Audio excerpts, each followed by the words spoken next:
Hi, my name is Natalie Herrera and I am an associate professor of English, and in this video I am going to go over some tips for providing effective feedback to students. I have presented this in the past, and one of the questions that I always ask is, what was the most memorable feedback you received? Was it satisfying or devastating?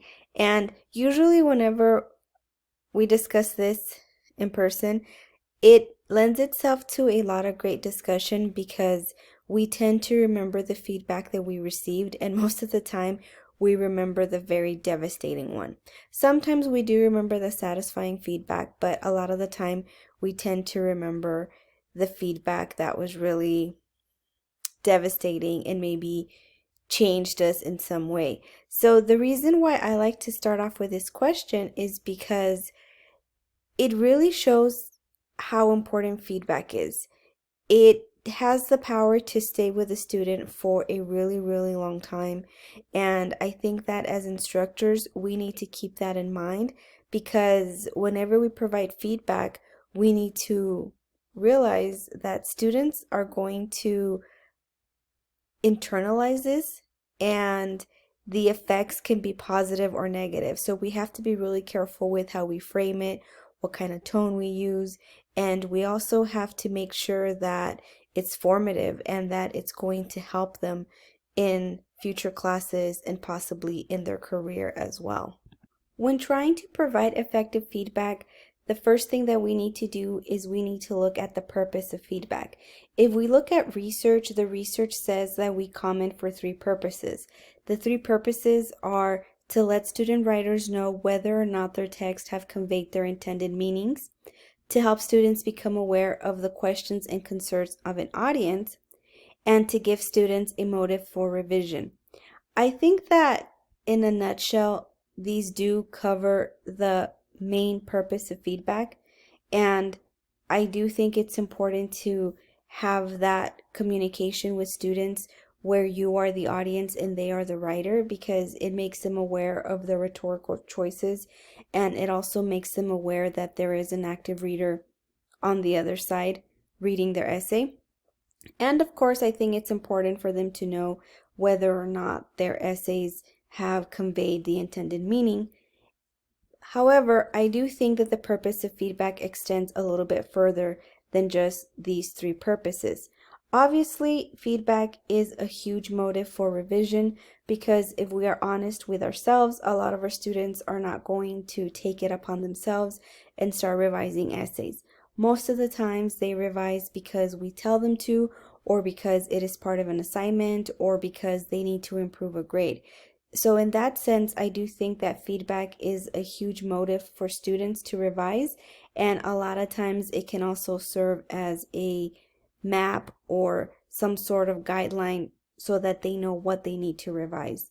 However, I do think that the purpose of feedback extends beyond these three purposes. I think that another purpose for feedback is to provide explanation for a grade.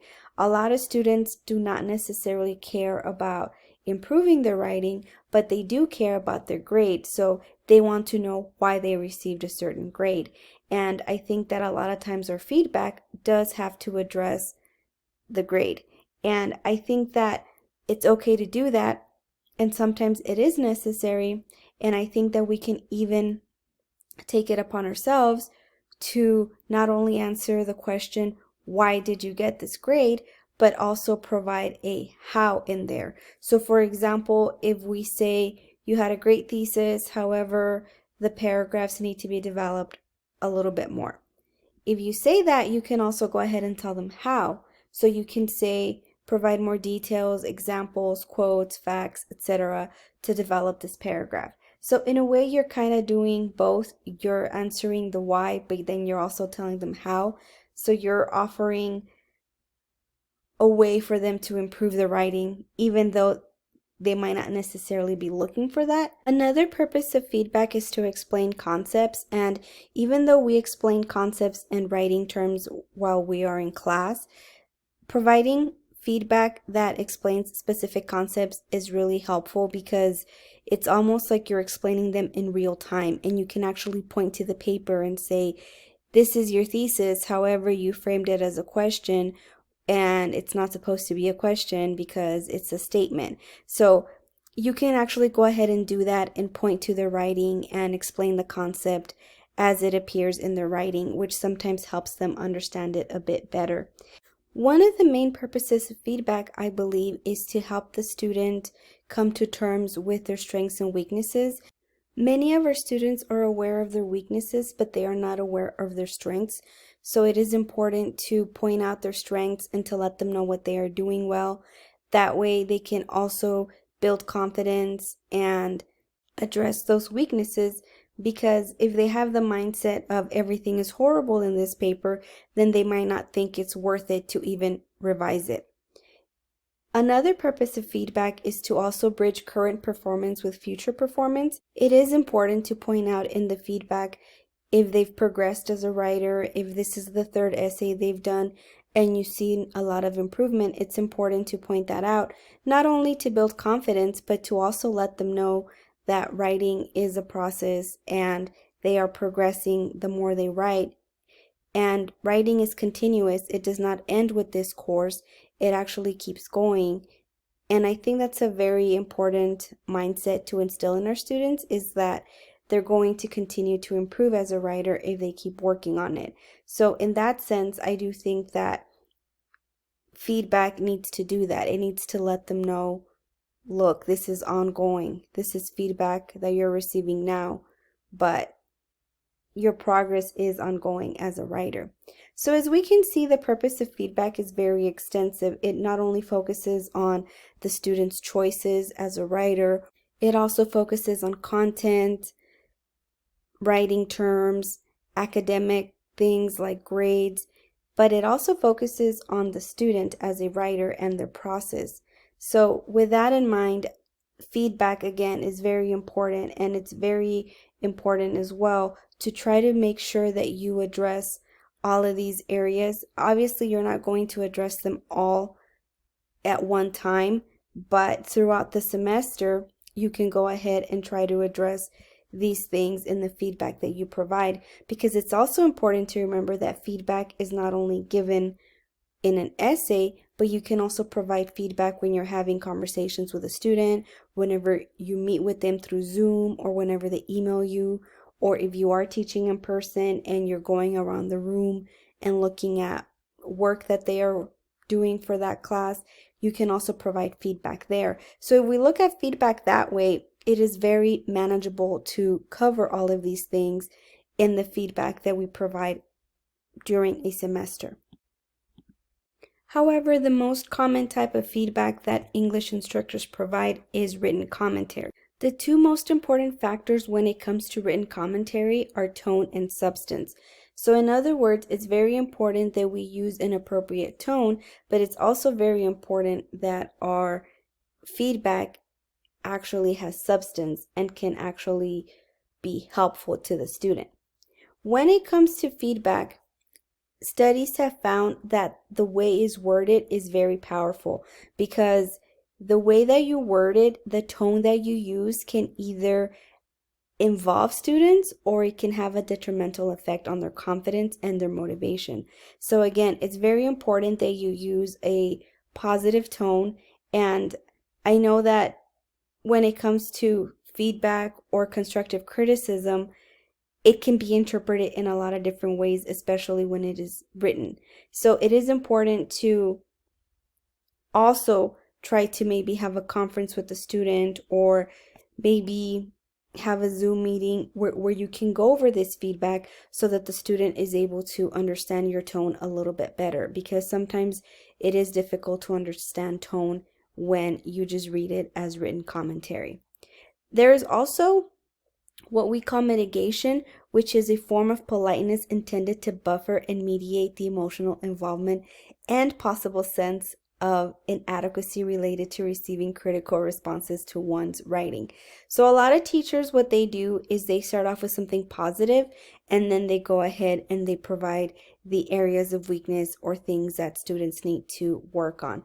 I tend to do this a lot. Sometimes I just am direct and I provide the areas that need to be improved, but most of the time I do emphasize the strengths before I get to the areas of weakness. And I think that this does have an effect on the writing process because studies have found that it does not have an effect on the final product necessarily, but it does affect the writing process and it motivates students to keep going because, like I mentioned earlier, if they know that there's something good about their paper, they're more likely to want to revise it, or their confidence is up and they're more likely to try for the next essay. But if you just point out the negative and the areas of weaknesses, they might just give up and say, well, what's the point? However, it is important to keep in mind that it is not all about tone. The feedback does have to be substantial, and that doesn't mean that the comments have to be long. It just means that the comments have to be meaningful and they should reflect a thoughtful evaluation of the essay. The next question to consider is, where do we provide feedback? As I mentioned, written commentary is the most common type of feedback, but the question becomes, where do we put it? The most common place to put written commentary is either on the margins of the essay, and I think the assumption is that students are going to see this because it is front and center. So when it comes to physical copies of the essay, that's certainly true, and we tend to use some colorful ink so that it's even more obvious and it stands out. The other most common location is at the end of the assignment, where we write summary comments to summarize our feedback and to let them know what they need to work on. I've also met some instructors who ask students to turn in the assignment sheet, and then they go ahead and provide feedback on the assignment sheet so that the student can see what areas or what criteria of the instructions were met and what wasn't met. I also know instructors who like to provide feedback on the rubric, and this is actually very common because that way students can see which criteria was not met and the feedback is listed right underneath that criteria, which makes it a little bit more focused and easier to understand why the grade was broken down the way that it was. I think that all of these are great places to provide feedback. However, I think the question becomes not only where do we provide feedback, but we need to make sure that students see it. Because like I said, most of these places are great places to provide feedback, but we need to make sure that students see it. For example, I provide feedback on the margins, on the rubric, and also at the end of the assignment. However, teaching online, I've noticed that a lot of students were not reading my feedback that I left on the margins or on the rubric itself. They were just reading the feedback that I left in the submission comments. What I ended up doing, I ended up creating a video showing students how to view the feedback on the margins and on the rubric. And I also created a handout so that they can go ahead and see how they can access this feedback, because it is a little bit tricky on Canvas. So it's important to keep that in mind, that location does matter, but what's most important nowadays that we are teaching online is, can they find that feedback? Because with Canvas, a lot of students cannot find that feedback. Most research does show that students want feedback.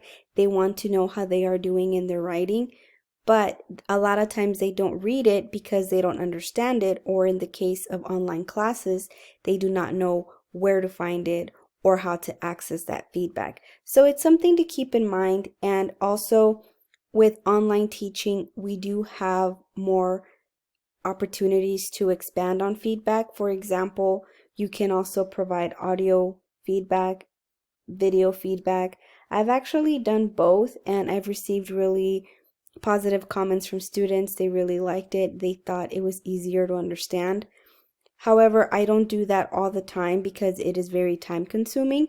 So I've typically done that with major essays like the Common Exit essays, where they needed to revise and the revision was important. So I went ahead and I either provided audio feedback or video feedback.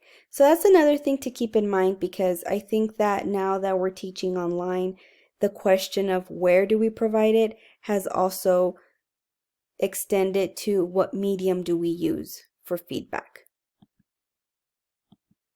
In order to provide effective feedback, one must consider the student's point of view. We always tell our students that they need to think about audience, so we also need to keep our audience in mind whenever we are writing feedback. And basically what this means is think about the questions that your students have. What is it that they are the most concerned with? Most of the time they are most concerned with their grade. They want to know how they can fix this to get a good grade. So obviously address how they can improve the essay to get a better grade. A lot of students also want to know how much work do they need to do. Do they have a lot to work on, or is it something that they can do fairly quickly? And a lot of students, when it comes to feedback, they really want to know what's next. They want a sense of direction. Where do I go from here? And research shows that feedback is the most effective when it is given during the middle of the writing process, not at the end. That is something definitely to keep in mind because students do want to know, where do I go from here? What's my next step? That's, I think, why it's so effective in the middle of the writing process, because they know that they can definitely improve their essay before it's graded and they can receive a good grade. When feedback is received after the essay is completed, a lot of times they don't feel like they can improve it because the grade was already given. However, it is important to let them know that they can keep this in mind for the next essay so that they can get a good grade in the next essay. And a lot of our students just want to know what they need to fix and how. Most of them are not interested in the terminology or in the writing process. They just want to know what do they need to fix and how. And I think this type of feedback can be very effective as well because it's very direct and it lets them know specifically, here's what you need to fix, here's how. So a lot of students do respond very well to that. Ultimately, it's important to keep in mind that feedback is for the student. Therefore, we should focus on what they need at that specific time, and also we should take into consideration where they are at in the writing process, because we want to make sure that we don't provide feedback that does not apply to them. Or, for example, if you haven't gone over APA style, you don't want to go ahead and throw that out there in your feedback if it's not something that you've addressed in class yet. So it's very important to keep in mind where they're at in the writing process, but also to keep in mind what type of feedback they need at that specific moment or for that specific essay. Here is a list of tips for effective written commentary. This list is a bit more practical and it actually contains tips that you can use. One of the first things I suggest is to limit your feedback to 3 or 4 areas so that you do not overwhelm the student, because realistically, they are not going to work on more than 3 or 4 areas at a time. Also, it's important to get to know your students, so try to communicate with them either through conferences or through email. I know that that's a bit more challenging whenever you are teaching online. However, you can try to familiarize yourself with them through discussions or Zoom meetings or even email, like I said before. It's also important to make sure that you avoid vague wording and technical language, again, because if students don't understand the feedback, they are not going to read it or even revise. With that in mind, it's important to also keep it short because, let's be honest, if it's too long, students are not going to read it. Another important tip is to not take over the writing. I know that sometimes we can make a lot of comments when it comes to the margins. We write a lot of comments and sometimes it can feel like we're taking over the writing. And I've had students who think they need to word a sentence the way that I wrote it. So I always let them know, here's an example, but you can word it however which way you want, because we don't want them to think I have to write it the way she wants it. We have to make sure that we emphasize that it's their writing, not our writing. Obviously, I would say avoid sarcasm or jokes just because again, it's very difficult to get the sarcasm or get the joke when it is written.